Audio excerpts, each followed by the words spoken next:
कानों से घंटी की आवाज़ें सुनाई देना, कानों से सीटी की आवाज़ सुनाई देना, कानों से आवाज़ें आना, शोर आना। D9T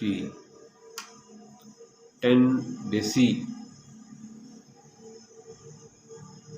बेल की आवाज़ सुनाई देना, बेचैनी महसूस होना, घबराहट, फारिग वक्त में ज़्यादा आवाज़ें सुनाई देना।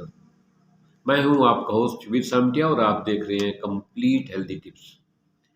आज बहुत अहम टॉपिक पे बात हो रही है। ये अक्सर लोगों के साथ मसला है कि वो कहते हैं कि जब हम फारिग होते हैं कान से हमें शोर सुनाई देता है, आवाज़ें सुनाई देती हैं, ऐसे महसूस होता है जैसे फ़ोन की आवाज़ बाज रही हो। देखते हैं तो फ़ोन नहीं बाज रहा होता। बाज़ औक़ात पाँच मुतवातिर एक ऐसे जैसे कोई टिड्डा बोल रहा हो, कोई चींटी जो है ना शोर कर रही हो, कोई गाड़ी की आवाज़ आ रही हो, ऐसी तरह की आवाज़ें बाज़ औक़ात सुनाई देती हैं। हम उठ के बाहर देखते हैं या मोबाइल को देखते हैं तो कोई आवाज़ नहीं होती। तो इस वजह से हमारा सुकून जो है ना वो बर्बाद हो जाता है। कान की जो आवाज़ हमारे कान में दाखिल होती है, कान के इसी हिस्से से दिमाग तक जाने के लिए दो मुख्तलिफ न्यूरॉन जो है ना वो आपस में केमिकल और मैकेनिकल मवाद जो है ना आपस में मिलता है, जिससे इलेक्ट्रिकल साउंड पैदा होती है। वो दिमाग तक आवाज़ को की शक्ल देती है और जिसकी वजह से हम किसी की आवाज़ समझ सकते हैं, सुन सकते हैं। ये वेव्स जो है ना कान से दिमाग तक जाती हैं। बाज़ औक़ात ये होता है कि इन वेव्स दिमाग से कान तक जो रास्ता है, उन वेव्स का, उन न्यूरॉन का, उन केमिकल मवाद का ख़राबी हो जाती है, जिसकी वजह से वो शॉर्ट हो जाते हैं और हमें मुतवातिर एक घंटी की आवाज़ सुनाई देने लगती है। ये मुख्तलिफ वजूहात की वजह से हो सकता है। बाज़ औक़ात कान पर चोट लगने की वजह से ऐसा होता है। बाज़ औक़ात कान के अंदर छोटी-छोटी हड्डियाँ होती हैं, उन हड्डियों की ख़राबी की वजह से ऐसा होता है। बाज़ औक़ात कान के पर्दा का फट जाता है या हम जो माचिस की तीलियाँ, चाबियाँ मारते हैं इससे, या तेज़ शोर की वजह से बाज़ औक़ात कान के पर्दे में डिफेक्ट पड़ जाता है, उसकी वजह से होता है। बाज़ औक़ात कान के अंदर मवाद जम जाता है जिसे मैल कहते हैं, वैक्स कहते हैं, वो जम जाती है, ज़्यादा हो जाती है, उसकी वजह से ये होता है। बाज़ औक़ात कोई ऐसा एंटीबायोटिक खाते हैं हम, जिसकी वजह से कान बहुत ज़्यादा खुश्क हो जाते हैं, उसकी वजह से ये खुश्की की वजह से भी होता है शोर। तो इसके इलाज के लिए सबसे बेहतरीन चीज़ तो ये है कि मुतल्लिका डॉक्टर, ENT के डॉक्टर के पास जाएँ। कान का जो डॉक्टर है वो इसका बेहतरीन इलाज करेगा, वो इसकी बेहतरीन ट्रीटमेंट करेगा। लेकिन ये ज़्यादातर मसला नफ्सियाती होता है, साइकोलॉजी होता है, साइकी का मसला होता है। तो मैं उसके लिए आज आपके साथ चंद एक वर्जिशें शेयर करने लगा हूँ। मुझे उम्मीद है कि आप इनको अप्लाई करके बेहतर महसूस करेंगे। पहली बात तो ये है कि कान के अंदर ऐसे 2 उँगलियाँ डालें, इसको कान की उँगलियों में उँगलियाँ डाल के मुँह से की आवाज़ निकालें। इस तरह कान को हिंगलाएँ, इससे आप ऐसा करें। दूसरा ये है कि कान के ऊपर जो है ना ये दोनों हाथ रखें, ऐसे बंद करें और इनको यूँ करें, ठीक है।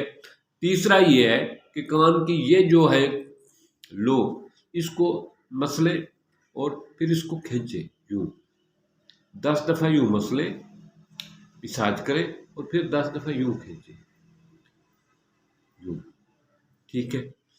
एक इससे और जो है, यहाँ जो जबड़े हमारे मिल रहे हैं, यहाँ हाथ रखें दोनों हाथों से, ये करें।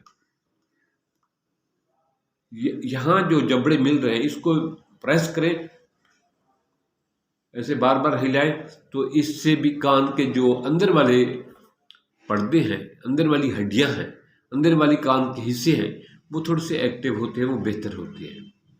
एक ये हो गया।